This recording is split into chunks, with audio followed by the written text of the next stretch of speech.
wait. It's a good subject. We're going to be talking today about something that affects everyone. I have yet to meet anyone untouched by this assault of the enemy. And this is rejection. Rejection, Frank Hammond said, was it Frank Hammond or Derek Prince? I can't remember which one. But they finally stopped asking if people had been affected by rejection and changed their question to, how have you been affected by rejection? Everyone in the course of this life has felt rejected at some point in time or another. It's one of the things that the enemy has really mastered in setting up. We've got some main scriptures that we'll be going over, and then we'll talk about it, because this is something we need to recognize, because like most and this is again at the end as well, it points this out with specifically negative emotions, negative emotions of fear, of anger, of jealousy, whatever you want to call it. Mm-hmm. They very easily swing to open a door for a demonic spirit of the same name.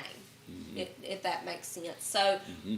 Does that mean that every time I feel rejected, I have invited a devil of rejection inside me? No, mm-hmm. It does not. That doesn't mean that. Don't get it warped. Don't get it confused. Every time you get angry does not mean that you've invited a devil of anger inside you. Mm-hmm. The Bible tells you to be angry and sin not. There are parameters. But what it does mean is, if you are constantly in those states, if you are constantly feeling those rejection feelings, if you're constantly on that, then very likely you will open the door and invite a spirit of rejection in. Does that make sense? It does, because I think it weakens you. It does, absolutely. If you maintain that anger, or that feeling of rejection, or that feeling of pride, or anything, it weakens you. Yes. Down to the point to where you lower your your ability to. Yeah, it's kind of like that immune system. Yeah. Like an immune system, Yeah, exactly. If you knew what was floating around in the world, you might not want to go outside your house. Yeah. Because, Sister Susan's a nurse. She knows there's viruses, there's all kinds of stuff just floating around everywhere. Mm-hmm. You come in contact with them daily. Yes. Just because you come in contact with them does not mean that you're going to succumb to a virus. Right. Doesn't mean that you're going to succumb to whatever sickness. Mm-hmm. Why? Because you have an immune system that fights it off. Right. Now, when the immune system doesn't kick in and say, no, that person may have rejected me, but I am not rejected. I can, if it don't kick in, that virus is going to come in and it's going to infect you. There's a lot of similarities between deliverance and physical healing. Marilyn and I, was funny that we were having this discussion coming up here about, she claimed, something, what was it, a disease, let's just say alcoholism. I was talking about gambling. Gambling being a disease. I says, no, I disagree with it being a disease. Yeah. I said diseases are more like, your cancers or your whatevers. It's involuntary. Yeah. This, alcoholism, gambling, things like that, is a choice. They call it an addiction, but the addiction really isn't a disease. It is exactly what we're calling it now. It is an evil spirit. It's a spirit. Yeah. Diseases are more like your viruses, bacteria. Things cause them. Even generational curses can cause a disease, like arthritis and what have you. Yeah. But, it's interesting that we're on the subject this morning because of, just that. Exactly. Yeah. Okay. So we're going to go over some scriptures here, and I think they have them in King James. So, if we want to read them in different ones, we can. Here's some key Bible verses that we're going to be going over to keep in mind while we go over this lesson. Okay. All right. Isaiah 54:6. For the Lord hath called thee as a woman forsaken and grieved in spirit, and a wife of young, when thou was refused, saith thy God. Wow. And in Isaiah 53:3, he is despised and rejected of men, a man of sorrows, and acquainted with grief. And he hid, as it were, our faces from him. He was despised, and we esteemed him not. So that's talking about Jesus. Jesus was rejected. He bore that along with grief, along with sickness, along with all these things. Yeah. He took that for us. Huh. And then we've got Psalms 22:6. Yep. But I am a worm and no man, a reproach of men, and despised of the people. Wow. Wow. Jeremiah 14:19. Hast thou utterly rejected Judah? Hast thou sold loathed Zion? Why hast thou smitten us, and there is no healing for us? We looked for peace, and there is no good, and for the time of healing, and behold, trouble. And then Luke 10:16. He that heareth you heareth me, and he that despises rejects you despises and rejects me, and he that rejects me despises and rejects me him that sent me. You know, that's Jesus talking to his disciples. That's Yeah. Jesus talking to us. So when people reject Yeah. the message, when people reject the minister, when they reject hearing that truth, they're not rejecting that person. They're rejecting Jesus, Yeah. and thereby rejecting God the Father. Yeah. So we're getting this picture of rejection. There's more tacked onto it, and the Bible speaks a lot of rejection. So just keep this in mind as we move forward, because there's just a lot to unpack here. Yeah. I don't know if we're going to make it very far, but we will try. Yeah. Well, you know that this last one though in Luke, you know, with the rejection. Yeah. If you've ever tried to talk to somebody that's pretty much set in their mind where they want to be in life, and they've got it all figured out, and they're rejecting the word, the true word. That's what that one, you know, it brings that to thought, and I'm like, Yeah. wow. Absolutely. Okay, 2 Corinthians 10:3. For though we walk in the flesh, we do not war after the flesh. That is important to remember. Your battle is not with people. That's right. Your battle is not with people.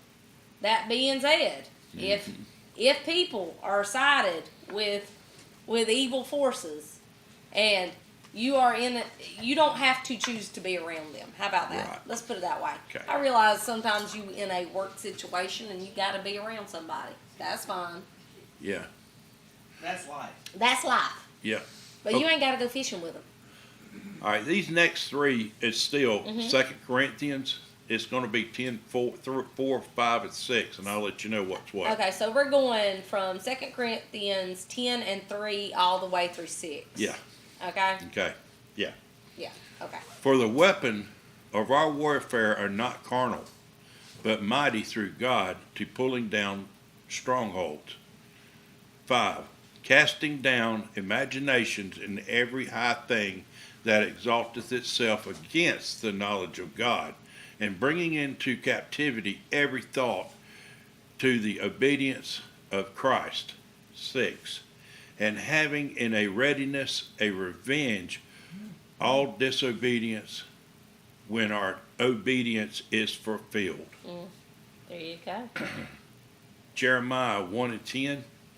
See, I have this day set thee over the nations and over the kingdoms, to root out and to pull down and to destroy and to throw down, to build and to plant. Okay, so we're going to talk about rejection and how it can start. There's various ways how it can start. A rejection definition is can be sorrow, rejected, grief, despised, ridiculed, mass rejection. This is reflective in the scriptures of Isaiah 53 and 3, Isaiah 54 and 6, and Psalms 22, 6 through 7.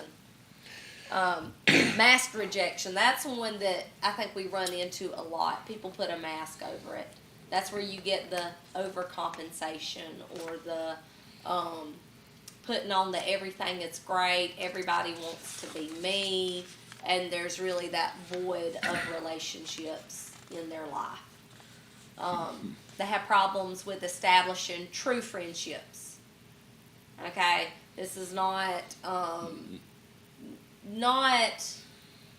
acquaintances. This is not, for lack of a better term, Facebook friends and followers. Okay, they can do that all day long, but true friendships that get into the nitty gritty, the ones that's like, you need to fix your face and not be so upset that, oh my gosh, I'm not talking to you ever again. Okay, those are real friendships, because let's be real, not everybody is 100% on it 100% of the time. We're people. You know, we're gonna say things and it's gonna be taken the wrong way. We're gonna get snappy. We're gonna do all kinds of things, and that's where we need to be walking in love. Because when one's walking in love, they can say, "Hey, you need to straighten up." Not to be ugly, not to cause a fight, not to cause a rift, but to snap up. You know what? I'm sorry. I wasn't walking in love. I need to do that right. You know, true friendships, like any other relationship, is going to take a lot of work. You've got to be involved. You've got to make contact. You've got to. It's part of the job. You know, you get out of it what you put into it. So people who are masking rejection problems, or have been rejected, or that are being affected by spirits of rejection, I should say, they have trouble with that. They're not highly esteemed by themselves. They usually have a lower self-esteem, or by contrast, the exact opposite, overly esteeming themselves. That would go into the compensation of things. So that's a little bit there. Okay? So let's see. The Bible talks about rejection, from the beginning to the end.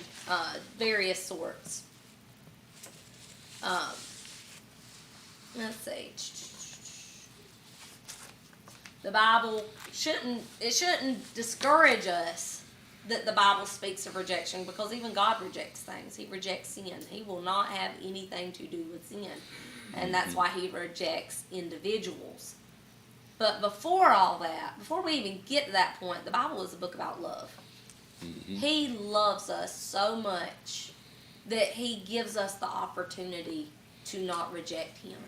He gives us the opportunity to choose him, to love him. So it's positive. Let's see. You know, Adam and Eve, from the very beginning, they chose to reject God's command. And what happened when they rejected God's command? There was a separation. Yep. There was a rejection of Adam and Eve from the state that they were in. There was a distance now that had never existed before. It wasn't that God didn't love Adam and Eve, but he could not accept their sin. They didn't want to do things on God's terms. Let's see. Now, because of what they did, we've all been born into sin, and we've all been cut off from God in that light. Now, Jesus came so that we could be reunited. And you can read about this in, we got Romans 5:19 and Ephesians 2:2. You want to read them? Sure, go for it. Romans 5:19. Which is, I'm going to read this out of NASB. For as though the one man's disobedience, the many were made sinners, even so through the obedience of the one, the many will be made righteous. That's right. And the one being Jesus. That's right. The one being Jesus, the last Adam. And then we have Ephesians 2:2. Ephesians 2:2. It is right here. Okay. In which you formerly walked according to the course of this world, according to the prince of the power of the air, of the spirit that is now working in the sons of disobedience. Yeah, that's how we all were. We were there, but Jesus came so we don't have to stay there. It's still a choice. John 3:16 speaks to us the love of God. We know that. For God so loved the world that he gave his only begotten Son, that whosoever believeth in him should not perish but have everlasting life. Notice it says should not perish, not would not perish, because there's some that will still choose to perish, and that's their choice to make. Yeah.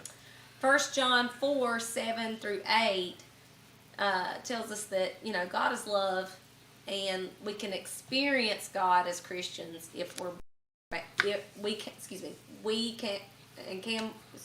just read it. I'm getting tongue tied. Okay. Okay. Here I'm read it again in NASB. Yes. Beloved, let us love one another, for love is from God, and everyone who loves is born of God and knows God. The one who does not love does not know God, for God is love. Now, that brings us to the question, can we experience God as Christians if we're bound up by rejection? Because rejection is going to inhibit that love. People who are bound by rejection have trouble with forming those relationships, which is on a deeper level a love issue. Yeah. So rejection will derail the very basic baseline of Christianity. It derails that love walk. Why? Because we feel insecure, we feel inferior, we don't have the right self-esteem. All those things. We're unable to love others as God loves them. We're unable to love ourselves as God loves us, and we're unable to love God because we're waiting for the shoe to drop, so to speak. Some of us may have lived through that, and others have witnessed that with other people. And, it's not good. It affects you starting here and goes right over into your spiritual walk. Yes, it does. And, it's sad. And I never thought of it quite like this. Yeah. This, wow, it's all bound together. It is. It's a big pile of spaghetti noodles. Isn't it, though? Rejection is ugly. It is ugly. It affects a lot more than you really think. It's not a box, it's a spaghetti noodle. It's a big spaghetti noodle and everything's connected. Yeah, it is. Big old. That's yeah. That is true. I mean, guys, we try to compartmentalize things, but some things you can't compartmentalize. You can't just set it off to its own. You do have to get to the bottom of it. Yes, you do. Yeah. Okay. So everyone before salvation is rejected from the love of God because of sin. There's that separation. He can't be around the sin, so sin is rejected. If we're in sin, well, we're not with God. So everybody needs deliverance from rejection. That may not be an event, okay? Yeah. That's the thing. There are a lot of deliverance ministries out there that's going to tell you that deliverance is just the event. There's deliverance, the event, and then there's deliverance through teaching. And teaching may seem subtle, may seem gentle, may seem whatever else. But through teaching, you're going to learn how to tear down the stronghold. Yeah. And when you tear down the stronghold, the devil has nowhere else to live. Yeah. So it tends to go a lot quicker. Deliverance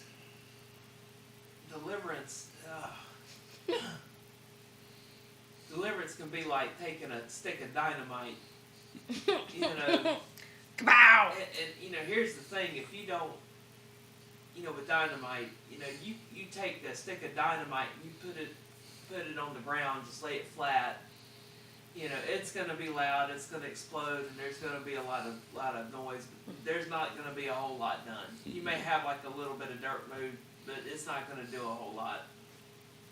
But you take that same stick of dynamite and you drill a hole about a foot down in the ground, and then bury that dynamite down there with some of that deck cord on it, and Well, run off. Well, it's gonna create big a old hole. crater. Big old hole. It's gonna be a big old hole. mm-hmm. Because now that pressure has nowhere to go. It just Yeah. Mm-hmm. There you and go. teaching gives you the tools to drill those holes. Yeah. Yeah. It Pop Yeah. the pimple. That's right. it changes your life Yeah. because with the teaching, to knock down these strongholds, it changes your mind. That's It right. changes the way you think. It changes the way you live. So Yes. when you change the way you live and you change your spiritual walk, you're tearing down strongholds. That's right. So many. Yeah. You're gaining freedom. Yeah. You're- And then the big deliverance, a lot of times is when you truly give your heart to God. That's right. And you really start walking the walk and reading the word and living Yeah. like you should. And that is like, like Matt says, when you do that and you knock down those kind of strongholds, that's the dynamite buried in the ground. That's it. Yeah. There's a lot more accomplished. Yes. Oh yeah. Yes. Like you said, that salvation, that is the first deliverance from the rejection of Yeah. of that sin. We are accepted by God Yep. at that point when we accept what Jesus did for us. Mm-hmm. There is a deliverance from that kind of rejection. That kind of rejection cuts us off from God. It cuts us off from others. Mm-hmm. Now, you better, as Christians, we have to learn. We have to learn how to walk in that freedom from rejection. Mm-hmm. Because, and I mean the effects of it, like internalizing it, keeping it, that hanging on to. Because let me tell you something, you're going to be rejected. If you are walking as Christ walked, guess what? The world is going to reject you. It's inevitable. There's going to be people that just won't like you. No. It's going to happen. So we have to learn how not to be bound by rejection, even though we have to deal with it in the real world. Okay? I'm not trying to paint some My Little Pony beautiful universe where everybody just gets along, because, well, that's not going to happen here. You're going to be looked at. Here comes that holier than thou guy. Yeah. Here he comes, blah, blah, blah. What you got to say to yourself is like, Yay! it's his loss. Yeah, Don't feel rejected. That's his loss. that's it. He doesn't want to hear the word. Love them anyway. Hey, Love you're 'em. lost, my That's friend. it. So, Now, we were created to be loved and to give and to receive love. Yeah. That we gotta understand that. That's what we were created to do. yeah. Anything different than that is an abnormality. It's a deficit. If a woman, if a married couple are married for any length of time, and the woman doesn't get pregnant, well, what happens? The doctors come in and they look for a reason why, right? Because by its nature, that woman should be able to conceive and carry a baby. Right. We were created to love, to give and receive love. If something is causing a problem there, we have to put on a little spiritual lab coat and find out what's causing the problem. Because by its nature, something isn't functioning the way it should. Right. Is that making sense? Everybody, he kind of gives his testimony here about rejection. Everybody has experienced rejection, and I can share some of my story. And in light of things that happened and why things kind of hit me in different ways when my dad died. I was rejected by both of my grandfathers.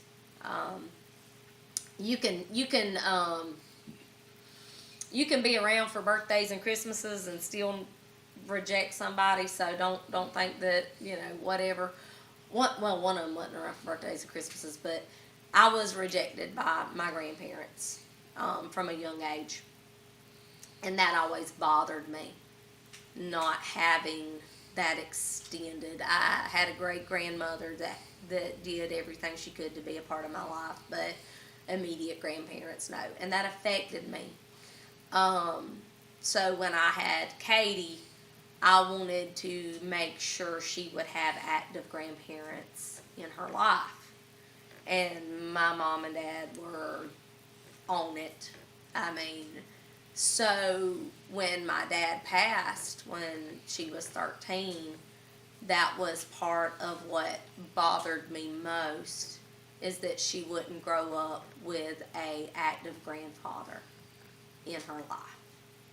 That little bit of rejection was still showing up somewhat. That hurt because I know what that feels like, so to speak. And I had to deal with that. But these things, they can affect you, and it's everybody's got a story. Everybody's got a story. Everybody's got and that's just a part. I could tell you all kinds of stuff. Probably would think no, but rejection happens, and here's some more rejection stories. So this is about someone named Nicole in Toronto. She had 86 spirits of rejection alone. So Nicole was a member of one of the biggest Pentecostal churches in Canada, Queenway Cathedral. But because of the lack of deliverance, she was still in bondage. One day while praying for Nicole, the spirit of rejection manifested. I got discouraged, saying to myself, I've already cast out so much rejection from her. How much more can there still be? The Holy Spirit spoke to me and said, ask how many demons of rejection are left. I spoke to the spirit of rejection and said, how many of you are left? The demon answered and said to me, well, you cast out 36 of us. 50 are left. See, they'll double up. You can have more than one of a type, or a function. Here's one from John, a man named John in Chicago. One day, John got lots of deliverance from spirits of rejection and decided to visit his father, with whom he had fought all his life. Being with his father this time, he felt love coming from his father. John said, God, thank you that my father loves me now. God spoke to him and said he always did. You see, when you have rejection, you cannot experience love from others. And that's a big one. It cuts you off from feeling love from those who do love you. It magnifies the hurt of an incident, of a word, of a treatment, of whatever else. And I am not by any stretch of the imagination devaluing what happened, because there are some truly awful things that happen to people, and there's no excuse for them. But what you do with it is your responsibility. What I do with it is my responsibility. Okay? I'm not responsible for what Scott does. Scott's responsible for what Scott does. He's not responsible for what Mindy does. Mindy's responsible for what Mindy does. And we need to remember that. You are responsible for the way we respond, for the way we react, and how we deal with the antics of the enemy. If we're able to see beyond that, if we're not able to see beyond that, Scripture tells us, just like we learned earlier from our 2 Corinthians, we wrestle not. We ain't dealing with carnal enemies here. We're fighting spirits. Yeah. And a spirit of rejection could be affected a person, stop them from being able to feel love, to express love, and then it passes right on down the generational lines. Cold and callous and everything else, isolated and unfeeling. And so rejection sets in. You got to overcome that. You've got to say, even though that person, maybe it's somebody really close to you, that give you that sense of rejection, are you going to let that rule you? That's the question you have to ask yourself. Right, Andy. Am I going to let it rule me? There you go. Or am I going to rule it and just get over it? Because that's the thing. This is where the person is involved in the choices. Mm-hmm. You know, and people make wrong choices. Yes. Yeah. All the time. Absolutely. You've got to make right choices to get delivered. Yeah. Yes, you do. I've personally, we probably all have. I have made those bad decisions where I let it rule me. And by letting it rule me, it lingered here, right in my old noodle. And I just stewed on it. Every time I'd see them or thought about it, it's like, boy, I tell you what. But, what you got to do if you really love that person, you have to go, oh, well, it is what it is. I love them. And I'm not going to let anything come between me and them. No matter how they rejected me here. That's it. They love me here, So you either let it rule you or you don't. You got to take that power, what God has given us. And I feel like I need to put this plug here for people, because there is such a close relationship to deliverance and healing. Because on one side of it, you are casting out devils and tearing down the strongholds of what the devils did, but on the other side of it, there is healing that has to take place to the body, soul, and spirit. Yep. And on that healing end, people may need to find Christian counseling, and I don't think there's a problem with that. Now, I think you need to be careful who you go to, because, some people going to tell you all kinds of mess that is worldly and is not going to be from a Christian's perspective. So I would recommend a Christian counselor if that's what you need to get over any type of traumatic things that have happened in your life that needs healing, okay? The deliverance end, call us, we got you. But, the other end of it, talking with a pastor, talking with a Christian counselor, whatever, some of those things do need to be worked through and take time and resolve. There is I don't want people thinking, well, I can't talk about that. Because that's been, swept under the rug a lot. And no, that's not what we're saying. Healing comes from the Lord, however it needs to be grabbed hold of. It's not just family. It's not just someone close to you that you love. Like, I was using as an example a while ago. Young people, you're going to go through life, and you're going to get rejected from jobs. Yep. You're going to get rejected from that loan for that car. You can't let these things bother you. Yeah, friendships, boyfriend, girlfriend. Yeah. All the things. I can't believe she done that. I can't believe he done that. Well, they did it. They did it. What you gonna do? And that's life. That's it what doesn't people affect do. your value. No, and do not let it do not dwell on it. There you go. And do not let it control you. That's it. Okay, let's see. So, this is a good little note, and this was talking about that overcompensation type thing. Some people will succeed in life in spite of deep rejection because their work and their success is their escape. See, there's a difference in dealing with it and moving on and succeeding, and well, I will, I'm going to do this, and I'm going to, I think about,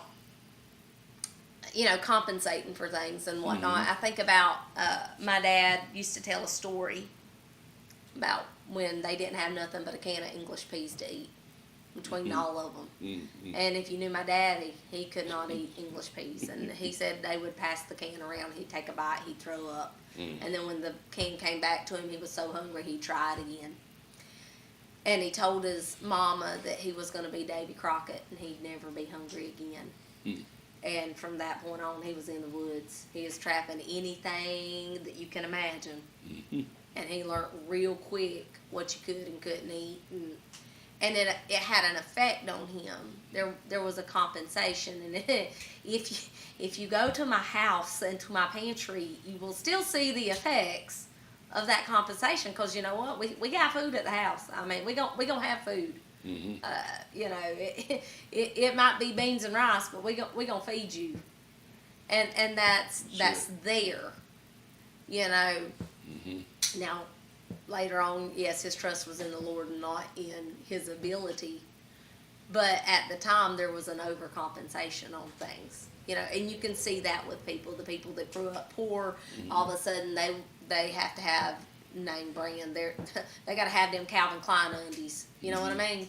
We can't do no Walmart underwear. It got to be the best. I think all that he experienced prior to, BC. Yeah, BC. That it helped him greatly. Yeah. Oh, it can. Absolutely. After BC, and he used that. He utilized every bit of that. Well, God takes the things The devil means to destroy you and works them for your good. Pop's used all that. I can't tell you how many young people, young people's lives he was able to affect. Because he understood love. I can't tell you how many people that lived on Sea Island That he affected. Yeah, exactly. Because whether it was trapping something out of somebody's house, or whether it was teaching a young man how to make charcloth to start a fire, or teaching whatever. Or having a mini fridge with sodas on the porch for the young boys that walked up and down the road. Yeah. That might have been up to questionable antics. Y'all want a soda? Yeah. Come on.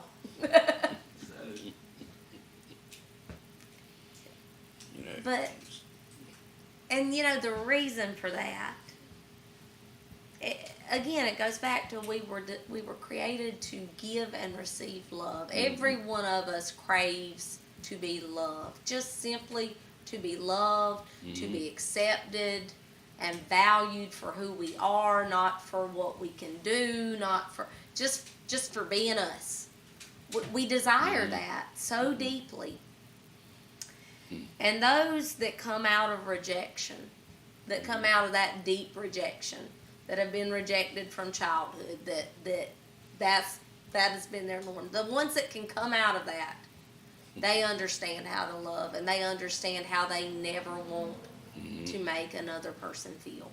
Yeah, you're right. They understand it on such a deep level and I think that was one of the reasons my dad could love as hard as he could, is because he understood what it was like. And he didn't want anybody to feel that way. Yeah. He understood it. And that's the thing. That's how we progress. That's how we foil what the enemy is trying to do in people's lives. Rejection is a root. Some things are roots, some things are fruits. Okay. Rejection it's a root, and it can spring up, and the fruits of rejection can be anger, it can be all kinds of stuff. You get to the root of it, and you get down into rejection most time, okay? It can sprout with the fear of rejection and self-rejection. Those are the three common projections of it. This powerful demonic threefold cord has the power to totally warp and destroy the personality. Believers must cease telling themselves that they are too fat, too thin, too small, too short. Fill in the gap. We are simply delightful. You know, when I was a kid, I went around to my friend's house around the corner. Mom had asked me to go mail a letter.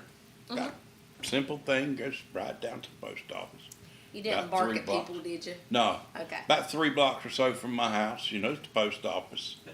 And I rode around there and I asked a friend of mine, hey man, you want to ride with me down here? Mail a letter, you know. So he said, let me go ask Mom. I heard Mom say, no, you're not going nowhere with that boy. He ain't nothing but a thief. I'm like, what is she talking about? She talking about me? I'm like, I don't steal. And he said he'd come out and he said, Mom said I can't go. I said, well, I heard. You know, okay, later, you know. Now, I remember that. I remember that very clearly. But I didn't dwell on that. I just remembered it. It's like, it's here. And I'm like, the reason I remember it is because there's such a question. Why did she say that? Yeah. Why did she say I'm a thief? What have I done to make her think that? And that right there just kind of, I hate that she felt that way. Yeah. I really did, because I spent the night at these guys' house all Yeah. the time. You know, we went to school together. And, you know, there was other times like that. And I'm like, that I got accused of being something. I got accused of being a thief to another house. Why are you bringing him around? All he's doing is casing the joint so he can come back to steal. And I'm like,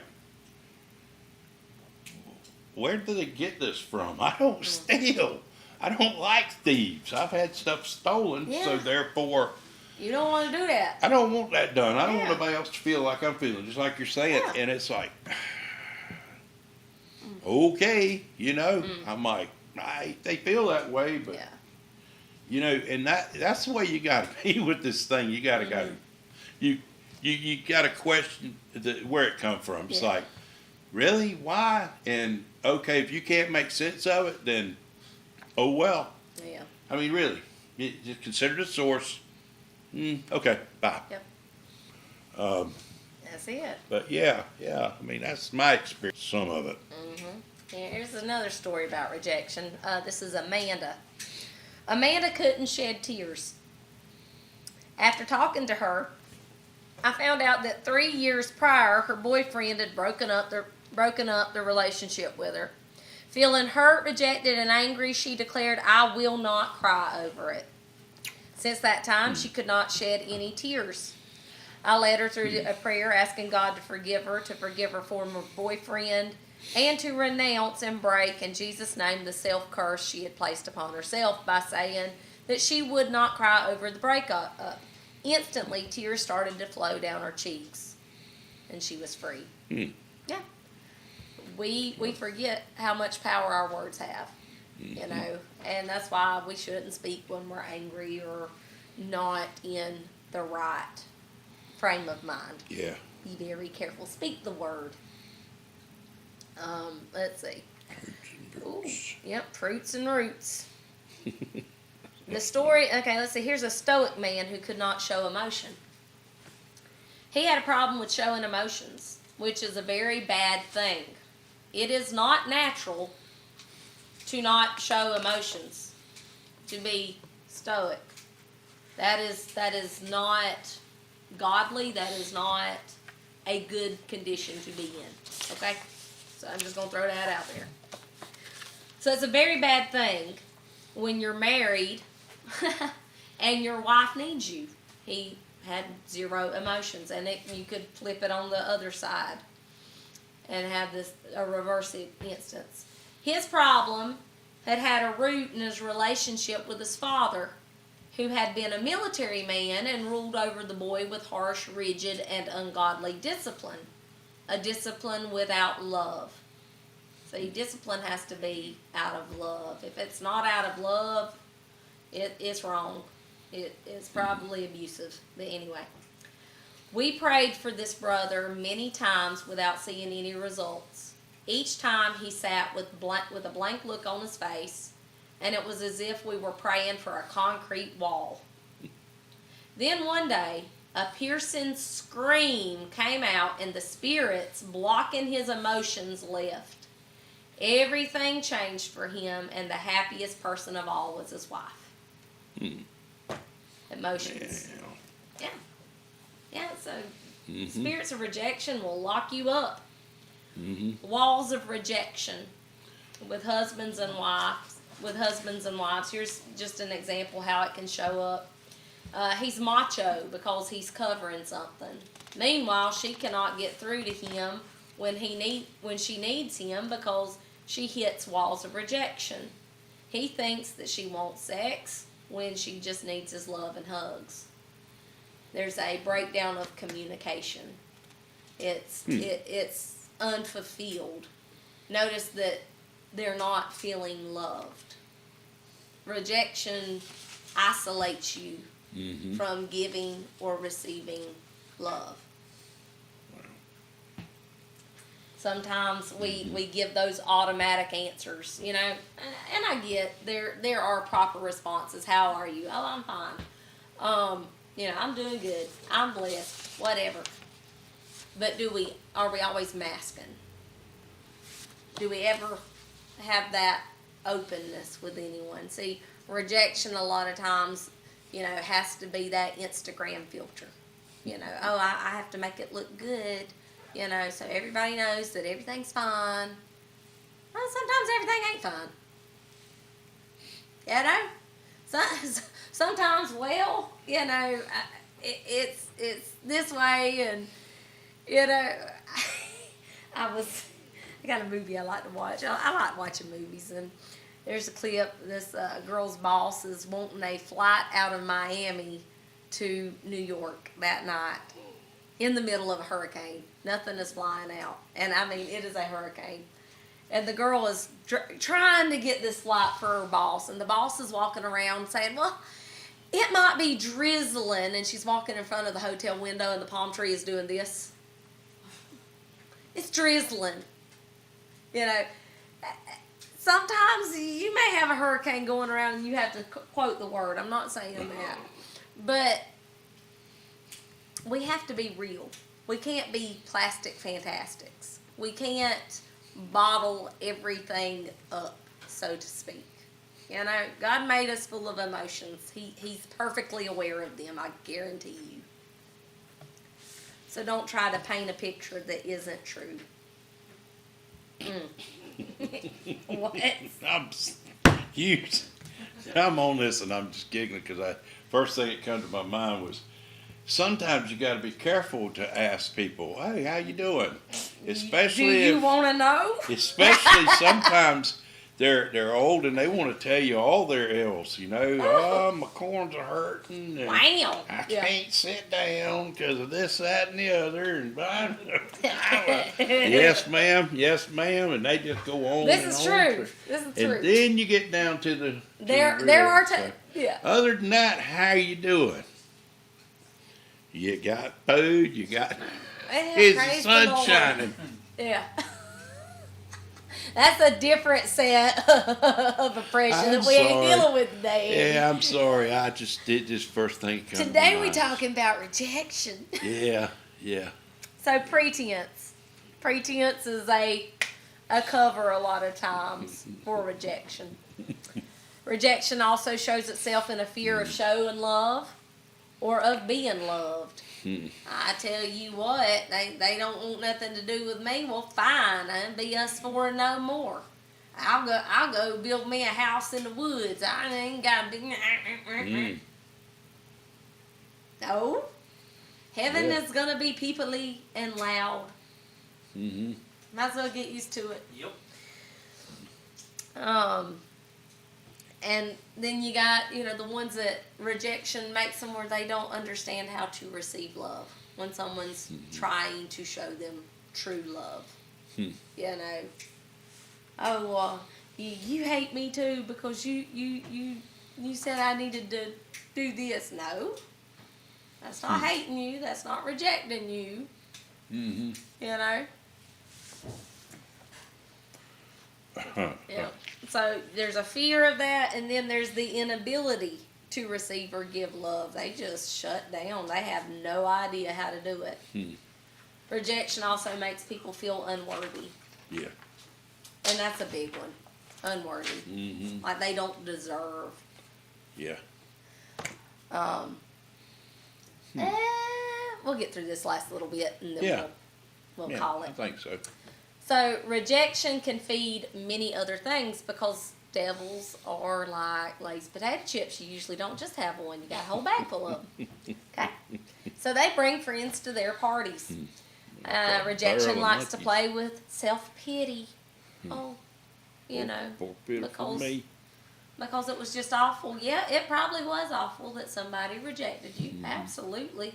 But ain't no sense being wound up in self-pity. There's 8 billion people on the planet.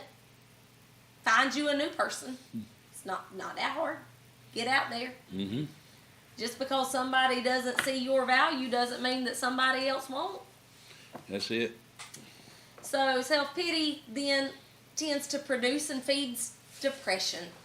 And then we're going to crawl up in a hole and disappear, and depression ain't good. We learned that in our last stint. Give me a blanket, a bag of chips, and I'm going to go in my room. Yep. Depression will take you to the point of suicide. It opens the door to the spirit of death. Mm.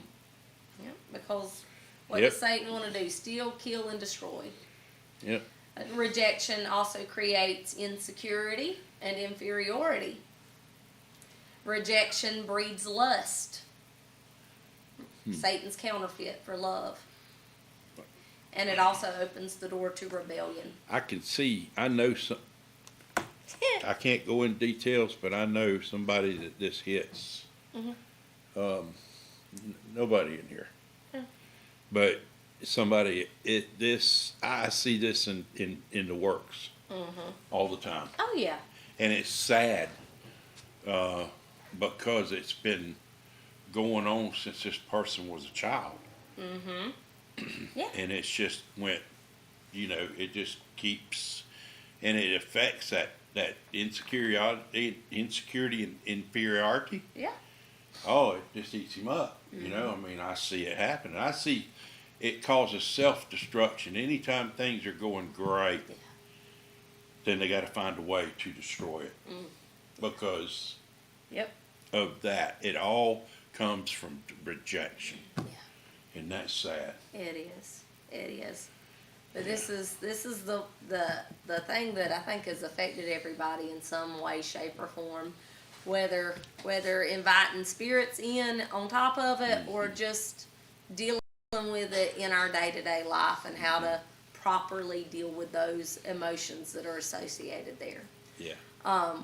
Like I said, I won't be here Saturday, but if you want to continue on, Yeah. you can keep it going, man. Yeah.